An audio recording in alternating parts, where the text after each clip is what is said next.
antara kakek yang mikirin masalah keturunan itu Sayyidina Ibrahim alaihissalam. Allah Ta'ala menyatakan wa idibtala Ibrahim rabbuhu bi kalimatin fa'atammahunna qala inni ja'iluka linnasi imamah. Langsung beliau mikirin keturunannya. Qala wa min dzurriyyati qala la yanalu ahdi dzalimin. Ketika Allah Ta'ala, ingatlah ketika Allah menguji Nabi Ibrahim alaihissalam dengan beberapa kalimat. Jadi dikasih ujian sama Allah, begitu lulus bisa jadi imam. Kan tadi niatannya gitu ya, moga-moga cucunya jadi apa tadi Pak? Hah? Oh, takwa soleh. Ngimamin nggak kira? Ya, soleh bertakwa tapi takut sama anaknya mertua ya repot nanti ya. Jadi qala wa min dzurriyyati, begitu Allah kasih tahu kabar kau sudah lulus, kau saya jadikan imam, ja'iluka linnasi imama, jadi imam bagi setiap manusia. Allah ja'alna wa auladana minhum. Nah, moga-moga kita termasuk ya yang dalam isyarat ayat tersebut insyaallah. Jadi imam minimal tuh ngimamin di rumah. Ini zaman sekarang nih suami masya Allah ya ngimamin istrinya itu nggak sempet kadang-kadang. Ya tadi subuh ngimamin nggak? Jawab repot itu. Sabtu, Jumat apalagi? Ya dah. Nah ini Allah nyatakan ini ja'iluka linnasi imama. Imam itu bukan derajat sepele loh. Ngimamin di masjid semuanya jadi makmum. Ada siapa saja, mau presiden, mau menteri, mau makmum semua. Jadi imam ini derajat tinggi. Apalagi imaman linnas, ini ja'iluka linnasi imamah. Nabi Ibrahim mikir, ya Allah masa cuma saya doang. Lah anak turunan saya gimana? Qala wa min dzurriyyati, minta ya Allah keturunanku dong. Makanya sekarang itu rata-rata kalau sudah jadi anaknya kiai, anaknya jadi gus kan gitu ya. Itu sebenarnya harapan gitu loh dari orang tua, moga-moga anaknya bisa bagus juga meneruskan perjuangan abahnya. Nah, cuma kan ada gus ada dus kan gitu ya. Ada gus ada dus. Dus artinya apa? Bukan kardus, wedus.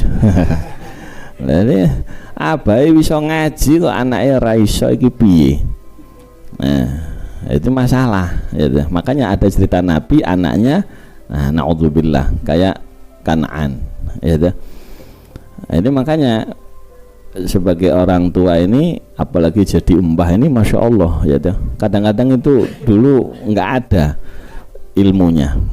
Waktu anak-anak nggak punya ilmu anak-anak jadi remaja ngaco.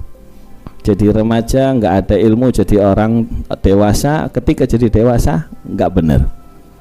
Ketika jadi orang dewasa nggak punya ilmu bagaimana jadi orang tua, begitu jadi orang tua pusing ngurusin anak. Begitu jadi orang tua nggak punya ilmu jadi mbah, ya, nggak punya ilmu gimana caranya jadi mertua, akhirnya jadi mertua jadi mbah kayak Mbah Surip. Apa nggendong wae iso ngajarin ora iso. Itu mbah model tipe Mbah Surip. Banyak Mbah Surip di sini. Nah, harusnya enggak ngajari. Nah, minimal. Nah, sekarang kalau ditanya, mbah ini ngajarin apa tuh? Supaya cucunya jadi imam. Pelajarannya Nabi Ibrahim. Silakan dibuka di tafsir Jalalain. Kita ketika menafsirin ayat itu disebutkan di situ cuma 10 ujian. Ini rata-rata orang tua zaman sekarang nggak ngajarin, hakul yakin, ya nggak ngajarin 10 ini ke anaknya. Ya, terus anaknya dari mana? Ya wes, cuma dari ngeliat-ngeliat. Itu pelajaran dasar nih kalau bisa bapaknya, kalau bisa mbahnya, ya yang ngajarin. Karena ini untuk seterusnya. Ujian jadi imam itu cuma 10. Kebanyakan sekarang yang 10 ini nggak lulus. 5 di kepala, yang 5 lagi di badan. Apa yang di kepala? 1 sisiran rambut disisir. Tafriqatus sya'ar itu sunnah sejak zaman Nabi Ibrahim. Jadi rambut itu jangan dibiarkan kual-kual. Coba lihat rambut zaman now coba. Ya kan dipanjangin, dipang, dikasih apa? Spray supaya kaku, jentar-jentar ya. Itu supaya bertentangan dengan sunnahnya para nabi. Nabi Ibrahim itu diangkat jadi imam rajin sisiran. Nah, jadi diantara niatnya sisiran niru apa Nabi Ibrahim alaihissalam gitu. Kita sisiran niatnya apa? Terus gak pakai niat ya. Padahal itu masuk itu ujian ibtila ya. Nah, terus gak tahu niatnya, mending kayak saya gini diplontos 1 senti wis, bangun tidur berangkat wis jelas ya, lupa niat nah ini baru ketemu ya. Oh niatnya ngikutin ujian Nabi Ibrahim biar lulus jadi imam. Kayaknya yang nggak pernah jadi imam di rumah ini kurang sisiran kayak gitu. Satu. Habis itu madmadhah wal istinsyak, berkumur dan istinsyak, menghirup air ke hidung kalau wudhu. Lah orang sekarang itu wudhunya diginiin ya. Jeding. Ya asal sunnah sudah dapat. Cuma nggak begitu lulus gitu loh. Yang benar mah disedot, istinsyak disedot gitu. Itu pun kalau di Sahih Bukhari pakai 1 telapak tangan kanan. Jadi sisa yang di mulut, ada sisa sedikit dihirup ke hidung. Ternyata di antara hikmahnya supaya nggak kebanyakan yang masuk ke hidung, nggak jadi perih. Lah kalau 1 gayung disedot ya lumayan perih ya. Makanya kaifiyahnya gitu. Berapa sudah? 3. Habis itu qastus syarib, motong kumis. Nah, lihatan ya, celiti ya. Yang kumisnya tebal-tebal itu di rumah dijewer sama istrinya. Ayo kalau nggak percaya, ayo buat penelitian ayo. Ayo ada tetangga, ada saudara kumis tebal, alah di rumah pasti mewek itu sama istri itu. Kagak berani. Sebab apa? Lu dia disuruh nyukur dipanjangin, yang disuruh manjangin dicukur. Kebalik, jenggotnya dicukur, kumis tebel, kebalik hidupnya. Harusnya jadi imam, akhirnya jadi makmum. Sampai beli timba aja kagak berani mutusin. Sebentar saya tak tanya mama. Nah, itu pemimpin rumah tangga atau pembantu rumah tangga? Kan gitu. Awas ini ya. Kumis jangan lupa, Jumat jangan sampai nempel ke merah-merah. Nempel merah sikat, potong gitu ya. Kok jenggot panjangin, cuma jenggot ahli sunnah. Ada jenggot tetangga sebelah ada. Iya, jenggot Pak Jero itu pasukan jenggot Rasul. Harus tahu itu ya, jenggot aja bersanad ya. Berapa sudah? 4. 1 lagi siwak. Nah, ini yang kebanyakan melanggar bapak-bapak. Ayo bawa siwak nggak? Nah, pantesan disewer sama istri kok. Di siwak itu diantara hikmahnya apa? Bikin ru'ub ya, bikin apa? Musuh itu jadi gentar. Ya, bikin musuh gentar. Dalam sejarah pasukannya Sayyidina Umar sudah berhari-hari nggak menang, minta bantuan 1000 orang, dikirimin 1. Sayyidina Abdurrahman Asy-Syaibani dikirim, ini 1 nilainya kayak 1000 pasukan. Tugasnya apa? Coba lihat sunnahnya Rasulullah apa yang ketinggalan, kok nggak menang-menang kata. Begitu mau takbir subuh berjamaah, dilihat kok kanan kiri nggak ada yang pakai siwak, diberhentiin itu. Berhenti. Wahai imam, kan kata khalifah, saya disuruh neliti sunnah Rasul yang nggak ada. Saya lihat ini nggak ada yang siwakan. Ayo siwakan dulu. Akhirnya nyari kayu, nyari kenanya dipakai siwak. Astagfirullah, ini yang kita bikin nggak menang-menang. Akhirnya jengkel itu diemut terus ya. Sambil baris mau perang itu kayu ditaruh di mulutnya. Loh, dampaknya apa? Di luar nalar, di luar dugaan. Musuh apa ngeker ini? Meneropong, dilihat, loh kok pada makan kayu katanya.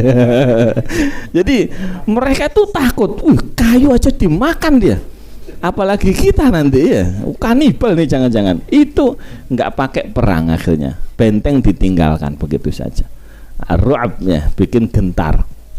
Nah, ini jangan sampai kita nggak bawa ya. Ini makanya ibu-ibu ini supaya paham itu disiapin siwaknya, kalau enggak kasih gagang sapu. Rokok aja di bawah ya. Ya nah, berapa itu? 5. Lulus nggak? Harus lulus. Jadi bapaknya kemana-mana, Pak udah sisiran belum? Nanti gak sudah jadi imam loh di luar gitu ya. Apalagi kumur tadi wudhu, kumur enggak, istinsyak enggak disempurnakan, kumis, habis itu siwak. Terus 5 lagi di badan, 1 potong kuku. Ayo coba lihatin kukunya panjang apa pendek. Itu kadang-kadang yang manjangin itu khotib. Iya, khotibnya ustaznya dipanjangin, pantesan dia nyeramahin orang, nyeramahin anak mertua nggak berani. Resiko itu. Iya, ustaz kan gitu modelnya. Iya toh, ngajar istrinya orang, istrinya sendiri cek pasti kukunya panjang. Nggak bisa jadi imam, nggak lulus akhirnya. Ya, jadi sebelum nikah itu harus lulus dulu itu. Kalau udah kadang gimana Pak Ustadz? Nah repot saya nggak. Nanti calling sama Mitoha aja. Udah kadung ya. Habis itu apa? Cabut bulu ketiak. Nah, repot ini. Bapak-bapak rata-rata dikerik. Iya. Gampangnya dikerik. Itu ngaruh ya. Ngaruh kepada kelelakian. Kalau bisa dicabutin, walaupun apa sedikit-sedikit gimana, ada yang dicabut lah gitu ya. Terus bulu kemaluan, ya. Habis itu bulu kemaluan dicukur, jangan sampai lebih dari 40 hari, apalagi keriting gitu, keribu. Berapa sudah? 3, 4. Habis itu khitan ya, khitan ini semualah disunat, kayaknya nggak ada yang nggak sunat ini. Nah, tinggal yang satu lagi apa? Istinja. Istinjanya harus benar. Istinjanya harus benar. Ini dilaksanakan. Ini bapak-bapak masya Allah gimana mau jadi pemimpin? Orang kita itu kalau kebelet itu tinggal balik kanan, gerak tur, atau mobilnya sendiri dikencingin. Itu mesti nggak bisa jadi pemimpin. Ya, itu ajaran sederhana. Ini para mbah, nah, kudu bisa ngajarin, baru doain anaknya bisa jadi pemimpin, gitu. Jadi di antara hikmah kisah Nabi Ibrahim itu, seorang kakek itu harus punya visi yang panjang. Gimana nasib keturunannya? Nggak cukup apa diajarin ujiannya Allah, didoain Rabbana wa ba'ats fihim rasulan minhum. Ini visi misinya seorang kakek ya. Nah, ini sedikit tambahan, moga-moga para mbah-mbah kita lulus semua. Nah, enggak malah apa namanya bikin repot ya.